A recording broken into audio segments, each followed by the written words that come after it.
मिरजेत late passing 50 रुपये प्रतिदिवस आकारणी दंड प्रकरणी केंद्र शासनाच्या विरोधात रिक्षा चालकांचे आंबेडकर पुतळ्याजवळ जेल भरो आंदोलन। केंद्र सरकार व महाराष्ट्र शासनाच्या विरोधात लेट पासिंग 50 रुपये प्रतिदिवस दंड आकारणीबाबत आज दिनांक 6 जुलै 2024 रोजी दुपारी 1 वाजता मिरजेतील भारतरत्न डॉक्टर बाबासाहेब आंबेडकर यांच्या पुतळ्यासमोर सांगली जिल्हा रिक्षा टॅक्सी व्हॅन परवानाधारक कृती समितीच्या वतीने शासनाविरोधात जेल भरो आंदोलन करण्यात आले। यावेळी पोलीस प्रशासनाकडून डॉक्टर बाबासाहेब आंबेडकर यांच्या पुतळ्याजवळ मोठा पोलीस बंदोबस्त तैनात करण्यात आला होता। 50 रुपये थेट पासिंग फी आकारत असल्याने राज्यभर रिक्षा चालकांचे आंदोलन सुरू आहे। सांगली मिरज येथील सर्व रिक्षा संघटनांनी एकत्र येऊन यावेळी आंदोलन केले। राज्य व केंद्र सरकारच्या विरोधात यावेळी जोरदार घोषणाबाजी करण्यात आली।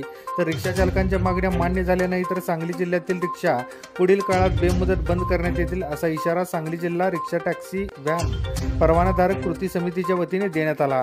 यावेळी सांगली जिल्हा रिक्षा टॅक्सी व्हॅन परवानाधारक कृती समितीचे शौकत शेख, रामभाऊ पाटील, महेश चौगुले, बालम मुजावर, फिरोज मुल्ला, राजू रसाळ, महादेव पवार, अजित नाईक, रफिक खतीब, रामचंद्र सोनोने, मनसूर नदाब, अजमुद्दीन खतीब इत्यादींसह सुमारे 150 ते 100 ते 150 रिक्षा चालक यावेळी उपस्थित होते। यावेळी महात्मा गांधी चौक पोलिसांनी आंदोलनकर्त्या रिक्षा चालकांना ताब्यात घेतले।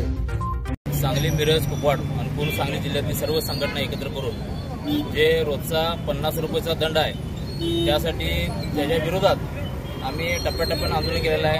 हे जेलभरो आंदोलन हे 4था टप्पा आहे आमचा आणि ह्याच्या पुढचा म्हणजे पूर्ण सांगली जिल्हा रिक्षा बंद करून आम्ही आंदोलन करणार आहे।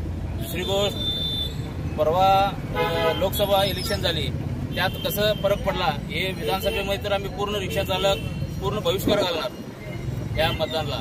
जर आमच्या मागण्या मान्य नाही झाला, 50 रुपयाचा दंड जर मान्य नाही झालं तर पूर्ण आम्ही महाराष्ट्रामध्ये रिक्षा जेवढे आहेत तेवढे मतदान करणार नाही।